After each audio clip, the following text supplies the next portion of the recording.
Shalom Varacha, que le bon Dieu vous protège, vous donne la santé, la joie, la prospérité. Il faut savoir que lorsqu'Hachem a donné la Torah, il a donné la Torah avec Kolot Brakim. C'est quoi Kolot Brakim? Avec beaucoup de bruit. Il y avait le chauffard, il y avait beaucoup de bruit, beaucoup de bruit. Ça veut dire, vous savez, imaginez-vous, dans le désert, il y a un silence total. Dans le désert, il n'y a pas de bruit. Il n'y a pas d'avion, il n'y a pas d'oiseaux, il n'y a rien.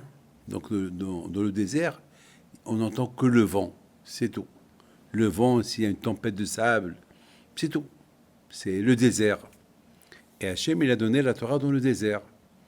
Et lorsqu'Hachem, avant qu'il a apparu au Bnei Israël pour leur donner la Torah, il y avait beaucoup de bruit. C'est quoi le bruit? Il y avait le son du chauffard. Un chauffard. Ce chauffard-là, on ne sait pas d'où il vient. Un chauffard. Et après, il y avait des, comment ça s'appelle? Il y avait des tonnerres. Il y avait du feu. Vous savez, du feu de partout. Il y avait... Jusqu'à que le peuple juif ont eu peur. Ils ont cru que c'est la fin du monde. Et après, il y a eu un silence total. Voilà. Alors, du bruit et le silence. Maintenant, la question qu'on se pose, quelle est la raison pourquoi Akadosh Baruch Hu, le bon Dieu, il a donné la Torah au peuple juif dans le désert,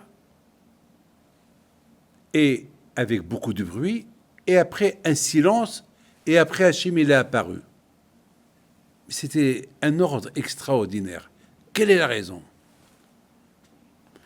Mes amis, la réponse, c'est que Hachem, il a voulu donner la Torah au Bnei Israël dans un lieu où il n'y a rien de matériel, il n'y a que le sable. Il n'y a rien, il n'y a que le sable. Il n'y a que des pierres, du sable, il n'y a rien. Vous savez qu'il n'y a pas d'attraction, il n'y a rien à voir. Vous savez, beaucoup des fois, lorsqu'on se promène dans une ville avec notre femme, et on discute, et soudainement on voit quelque chose, et puis on arrête de discuter, on regarde ce qu'on regarde. Il y a un accident, tout de suite, on arrête de parler, on regarde. Il y a quelqu'un qui va glisser sur une banane, une peau de banane, et voilà, on s'arrête de parler, on regarde. Donc, il n'y a pas de concentration. La rue, c'est la rue. La rue, tu peux pas. La rue, tu discutes. Il y a toujours des choses à voir. Il y a des voitures qui courent. Il y a des voitures qui s'arrêtent. Il y a un feu rouge. Il y a un accident. Il y a toujours quelque chose qui arrive dans une ville. Hachem, il a voulu que pendant qu'il donne la Torah, que leur concentration, elle sera uniquement dans la Torah. Ce qu'ils vont recevoir, que ça va les marquer à vie. Hachem, il a fait beaucoup de bruit. Hachem, il a voulu laisser un message à vie. Que le jour de Matan Torah, c'est un mariage. Et lorsqu'il y a un mariage, il y a toujours, on accueille le Hatan et la Kala avec la musique. Bon, ce mariage entre nous et Akadosh Baruch Hu, le jour de Matan Torah, c'était pas la musique, c'est un mariage à vie.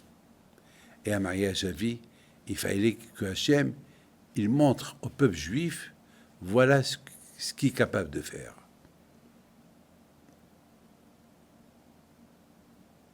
Le silence qui veut nous rappeler que toujours il faut être humble.